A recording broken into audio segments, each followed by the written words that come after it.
Hello everyone, मैं अभिनव शुक्ला आपका बहुत बहुत स्वागत करता हूं लेट मी कोड के इस चैनल पर। आप देख रहे हैं टीसीएस एनक्यूटी के कोडिंग क्वेश्चंस की सीरीज़ और यहां पर हम सारे प्रीवियस ईयर कोडिंग के क्वेश्चन डिस्कस करने वाले हैं और हम कोडिंग के क्वेश्चंस की बहुत अच्छे से प्रिपरेशन करने वाले हैं एनक्यूटी के लिए।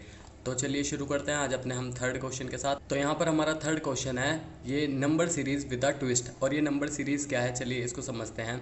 हमें यहाँ पर 15th नंबर फाइंड करना है। आप यहाँ पर कोई सा भी नंबर फाइंड कर सकते हैं, जब हम इसका सॉल्यूशन लिखेंगे आप देखेंगे, लेकिन आप यहाँ पर रिज्यूम करिए आपको 15th टर्म ही फाइंड करनी है। और जिसमें से आपको सीरीज़ कुछ इस तरह से दी हुई है कि आप यहाँ वाली ये सीरीज़ देखिए, ये हमें दी हुई है। पहली टर्म में 0, फिर 0, उसके बाद है 7, 6, 14, 12, 21, 18, 28। अब अगर हम इसकी एक्सप्लेनेशन को समझेंगे सीरीज़ क्या है, तो आप ये देखिए कि जहाँ भी जो भी हमारे नंबर्स यहाँ पर ऑड प्लेसेस पर हैं वो हमारे 7 से बढ़ रहे हैं। यहाँ पर देखिए आप 0, फिर 7, फिर 14, फिर 21, फिर 28, ये 7 की टेबल की तरह चल रही है। उसके बाद क्या है, जो नंबर हमारे इवन प्लेसेस पर हैं वो हमारे 6 से इंक्रीमेंट हो रहा है। यहाँ देखिए 0, 6, फिर 12, 18, 24, 30। यहाँ भी आप देख सकते हैं 0, 6 और फिर 12, 18 और इस तरह से ये बढ़ता जाएगा। तो हमें यहाँ पर 15th नंबर फाइंड करना है इस सीरीज़ का। तो इसके बाद इसका पहले अब हम कोड देखते हैं पाइथन लैंग्वेज में।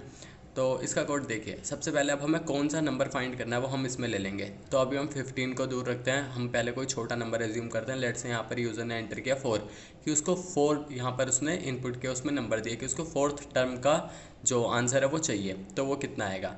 अब मैं देखिए हमने ए और बी दो वेरिएबल बनाए जिनकी वैल्यू 0 है यहाँ पर। और अब हमने यहाँ पर एक लूप लगाया जो कि कहाँ से चलेगा, 1 से लेकर num+1। यहाँ पर num+1 हमने इसलिए लगाया ताकि यहाँ पर जैसे यूज़र 4 एंटर करेगा तो हमारा लूप वरना यहाँ पर 4 से कम तक चलता है। और अब अगर यहाँ पर हमने 1 से शुरू किया और यहाँ पर 4 है तो ये 5 तक चलेगा, यानी 1 से 5 है, तो टोटल ये 1 से लेके 4 तक ही हमारा लूप चलने वाला है। सबसे पहले हमारे आई की वैल्यू कितनी है, 1। 1 मॉड्यूलो 2 क्या 0 होता है, नहीं होता। तो यहाँ पर हमारे जब वैल्यू 1 है हमारे, यानी कि 1 पहला इंडेक्स है, वहाँ पर वैल्यू क्या हो जाएगी हमारी यहाँ पर 7।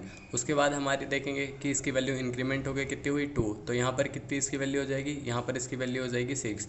उसके बाद हम देखेंगे इसकी वैल्यू, यहाँ पर जो ए और बी वेरिएबल है इनमें ही वैल्यू हमारी इंक्रीमेंट होती जाएगी, तभी हम टर्म वहाँ से फाइंड कर सकते हैं। उसके बाद देखिए यहाँ पर 3 आएगा तो यहाँ पर इसकी वैल्यू इंक्रीमेंट होकर कितनी हो जाएगी, ए की वैल्यू हमारी यहाँ पर 7 और जुड़ जाएगा, यहाँ पर ये हो जाएगी 14। और उसी तरह से हमारी इसकी वैल्यू जुड़ के यहाँ पर हो जाएगी 12। तो जब आप यहाँ पर 4th टर्म निकालेंगे तो ये हमारी 12 हो जाएगी। जहाँ पर इसको अभी हम देखते हैं, जहाँ हमने एक्सप्लेनेशन इसकी देखी थी कि कितना था।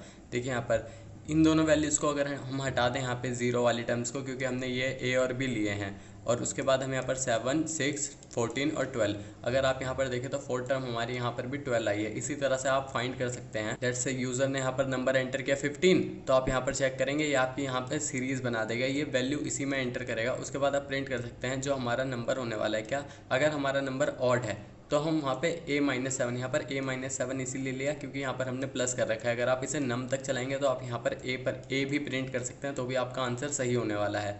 और यहाँ पर अगर नंबर हमारा इवन हुआ तो क्या करना है हमें, तो उस नंबर में हम यहाँ पर b-6 वाली वैल्यू चला देंगे, यानी कि लेट से यहाँ पर वैल्यू 12 है तो हम क्या प्रिंट करेंगे, अगर हमारा 4 यानी यहाँ पर 4 था तो इवन था, तो इवन के लिए हमने क्या किया, यहाँ पर 12 प्रिंट कर देंगे क्योंकि ये 1 प्लस तक चला जाएगा। वैल्यू 4 है तो यहाँ पर 5 चला जाएगा, तो हम यहाँ पर 6 माइनस करके कर देंगे। आप यहाँ पर अगर नम तक की वैल्यू लेंगे तो आप यहाँ पर सिर्फ b की वैल्यू प्रिंट कर सकते हैं, आपको यहाँ -6 करने की कोई ज़रूरत नहीं है। तो वो आप देख सकते हैं कि आपको किस तरह से करना है। लेट से अगर हमें 3 की वैल्यू फाइंड करनी होती है तो हम क्या करते हैं, 3 हमारा 15 है, तो यहाँ पर ये हमने जब +1 तक चलाया तो ये 4 तक चलेगा, जिसकी वैल्यू क्या हो जाएगी, यहाँ पर जब हमारा नम है तो यहाँ पर कितना आएगा, हमें प्रिंट करना होगा कि 3 टर्म ऑफ सीरीज़ इस, उसके बाद हमें प्रिंट करना होगा। तो यहाँ पर ही हमें 15 प्रिंट करना है, तो उसके लिए हम यहाँ पर 7 माइनस कर देंगे, क्योंकि अगर हम वहाँ से वैल्यू चढ़ाएंगे तो ये नेक्स्ट वैल्यू तक पहुँच जाएगा। इसके लिए हम यहाँ पर माइनस कर रहे हैं क्योंकि हमने यहाँ पर प्लस किया है। तो आई होप आपको ये चीज़ क्लियर हो गई होगी। और आप इस कोड को अगर रन करेंगे तो आप यहाँ से +1 हटा के और यहाँ से भी ये -7 हटा सकते हैं। तो चलिए अब इसका कोड हम देखते हैं C++ लैंग्वेज में। तो C++ में हमने यहाँ पर सबसे पहले अपनी हेडर फाइल्स को इंक्लूड किया, हमने नेम स्पेस को, उसके बाद हमने मेन फंक्शन बनाया। इसके अंदर हमने 2 वेरिएबल लिए हैं, n जो कि नंबर यूज़र एंटर करेगा जोन सी टर्म का उसको आउटपुट चाहिए, और डी हमने अपने काम के लिए एक वेरिएबल बनाया फ्लैग की तरह, इसको हम यूज़ करने वाले हैं। उसके बाद हम यूज़र से नंबर एंटर ले रहे हैं। यूज़र ने अगर वैल्यू डाली 1 या फिर 2 n की, तो हम उसको सिंपली रिटर्न कर देंगे 0 और क्योंकि आपने यहाँ सीरीज़ में देखा था स्टार्टिंग के 2 नंबर 0 थे, फिर 7 फिर 6, फिर वो 7 और 6 वाली इवन ऑड की जो भी हमारी सीरीज़ थी वो आगे बढ़ रही थी।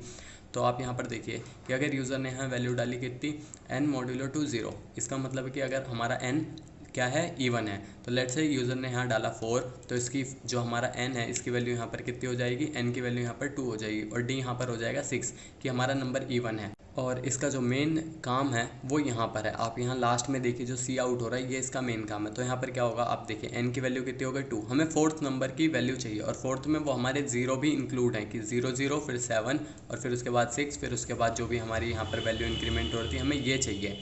तो हमें यहाँ पर आप देखिए n की वैल्यू हमने 2 कर दी, तो यहाँ पर आप देखेंगे n की वैल्यू 2 फिर -1 कितना हो गया यहाँ पर, ये हो जाएगा 1 और उसके बाद मल्टीप्लाई किससे किया हमने d से, और मल्टीप्लाई हमें किससे करना है d से। d हमारा कितना है 6, तो 6 से मल्टीप्लाई करेंगे हमारी फोर्थ टर्म आ जाएगी 6। तो यहाँ पर आप देखिए हमारी फोर्थ टर्म 6 है। और इसी तरह आप ऑड का भी देख सकते हैं। लेट्स से अगर यहाँ पर वैल्यू डाली यूज़र ने 5, तो 5 की वैल्यू क्या हो जाएगी यहाँ पर n डिवाइडेड बाई 2, यानी कि कितनी, यहाँ से अगर हम n को डिवाइड कर देंगे तो ये सिर्फ इंटीजर नंबर रिटर्न करने वाला है। ये हो जाएगा 2 + 1, यहाँ पे कितना हो जाएगा 3, तो 3 - 2 और इसकी वैल्यू यहाँ पर 7, तो आप मल्टीप्लाई करेंगे तो इसकी वैल्यू फिफ्थ टर्म की यहाँ पर 14 आने वाली है। तो आई होप आपको C++ का कोड भी समझ आया होगा। लेकिन अगर अभी भी आपको कोई भी डाउट है C++ के कोड में, पाइथन के कोड में, लॉजिक में या कहीं भी किसी भी लाइन में, तो आप कमेंट करके पूछिए या आप मुझसे सोशल मीडिया पे जुड़ सकते हैं। इंस्टाग्राम का अकाउंट आपको स्क्रीन पर दिख रहा होगा, आप मुझे वहाँ पर फॉलो करिए और अपने डाउट पूछिए। अब मिलते हैं नेक्स्ट वीडियो में, तब तक के लिए बाय, थैंक यू।